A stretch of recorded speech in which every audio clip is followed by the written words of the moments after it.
Wife has been using her annual girls' trip as an annual hall pass. Episode 1. My wife, Gwen, 31F, and I, Robert, 33M, have been together for 11 years and married for 8. We have a set of 4-year-old twins, MF. Our relationship the last 3 years has been spectacular. We spend at least one night a week together on a date. Sex is regular. We discuss everything, have long, intimate conversations, and financially we are hitting full stride. Both of us have growing careers. It wasn't always this good, but never has been bad either. We have grown up together. We had a lot of the typical couple issues early on and throughout our 20s, but each challenge just seemed to bring us closer in the end. That's what makes what I found out 2 days ago so much more devastating. My wife has been cheating on me. Every June, my wife and her best friend, Scarlett, take a girls' trip. It's been a tradition they've done since they were 18. It's nothing crazy. They usually just pick a nearby touristy town and spend the weekend shopping, or laying by a pool, or doing spa treatments. Nothing too over the top. She has this year's trip already booked, and it's in just a couple of weeks. The other day I was looking at our bank account app, and it wanted some mandatory info verification for privacy's sake. I clicked the button and it went into two-step authorization. Clicked OK, and it said it had to send me a code via text, but it's my wife's phone tied to the account.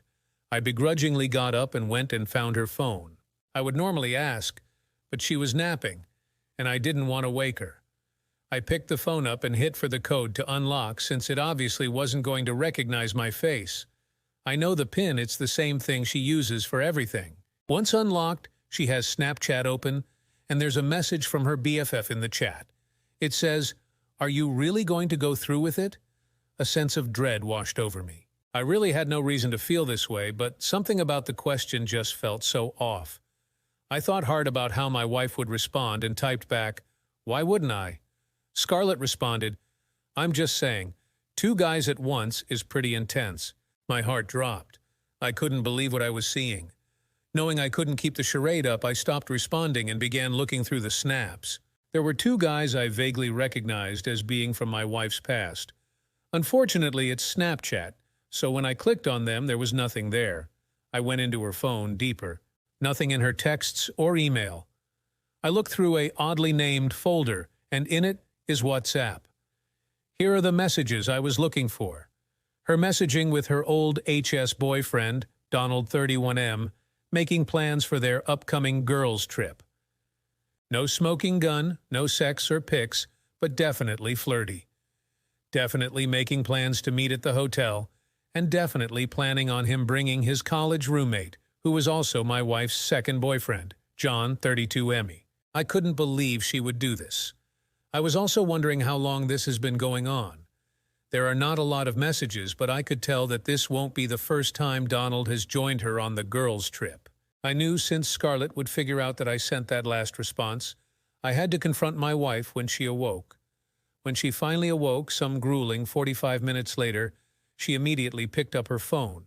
She didn't even notice me sitting in the chair in the corner of our room. After looking at her snaps and sending a few back to Scarlett, she finally put 2 and 2 together and realized I had been on her phone. She looked over and finally noticed my presence. Her first words, said in a very aggravated tone, were, "Did you go through my phone?" Before I could even get a word out, she starts laying into me about invasion of privacy. I became immediately engaged. How dare she blame me for anything? I tell her I know she is cheating, that she's talking to Donald and John, and that her and Scarlett's trip is just a cover. At first she tries to deny everything, tries to gaslight me, telling me I'm reading too much into the messages, that she is just catching up with old friends and knew I would act like this. That's why she didn't tell me they were going to get lunch. I got so mad this whole thing devolved into just screaming and yelling. I told her I wanted a divorce, and she said, "Really? You're going to throw away over 10 years over a couple of nothing texts?" Implying I was the one throwing things away, made me see the darkest red, and I said what I knew would get under skin the far more than anything else. "I'm not the one throwing it away, you stupid cunt." Now I knew this would drive her crazy. She hates that word. She even gets upset when TV characters say it. I've never seen her that mad, but it worked. She totally flipped and screamed at me that she does this for us. I was mind blown by that statement, but she wasn't done. I'm paraphrasing from memory, but basically she just ragingly started spouting off everything.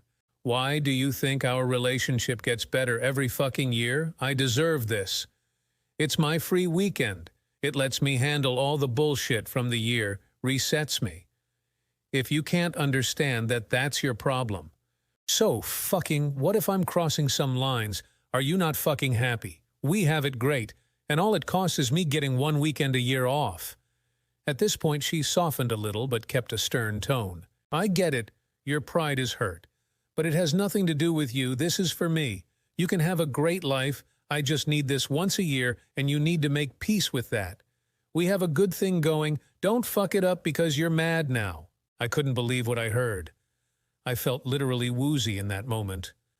My chest tightened. This woman was out of her mind. I didn't say a word. I left the room, went to my car, and headed for my brother's house. When I arrived, I just texted my wife, "I'm at Mickey's. Please don't message me. I need time. I've been hanging out here for 2 days just under the guise of generic marital problems." She has texted me each morning asking me to come home and talk. I responded both times, "Not yet." I don't know what to do. I've never been hurt so badly or so callously. I love her, but this is too much. I plan to go back home tomorrow and try and sort this out. I don't see how we ever come back from this. Subscribe for more.